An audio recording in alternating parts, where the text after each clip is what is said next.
सांगली जिल्ह्यातील खानापूर तालुक्यातील विटा शहरातील विटा समस्त भारतरत्न डॉक्टर बाबासाहेब आंबेडकर समाज बांधवांच्या वतीने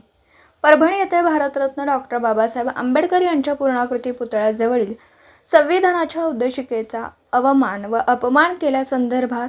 आरोपीस कडक पोलीस प्रशासनाने शिक्षा करावी, तसेच भारतरत्न डॉक्टर बाबासाहेब आंबेडकर यांचा अवमान व अपमान करणाऱ्या समाजकंटकास देशद्रोहीचा गुन्हा दाखल करून यातील मुख्य आरोपी कोण आहे तो शोधून त्यास कठोर शिक्षा व योग्य ती कारवाई व्हावी या संदर्भात विटा शहरातील भारतरत्न डॉक्टर बाबासाहेब आंबेडकर यांच्या पुतळ्यापासून शुक्रवार दिनांक 13 रोजी सकाळी ठीक 10 वाजता विटा येथील भारतरत्न डॉक्टर बाबासाहेब आंबेडकर समाज बांधवांच्या वतीने या घडलेल्या घटनेचा निषेध म्हणून निषेध मोर्चा आंबेडकर पुतळ्यापासून ते विटा पोलीस ठाणे येथे हा मोर्चा निघणार आहे। तरी विटा शहरातील तमाम सर्व समाज बांधवांनी उपस्थित राहावं ही विनंती। या मोर्चाच्या माध्यमातून विटा पोलीस ठाणे व तहसीलदार यांना निवेदन देण्यात येणार आहे।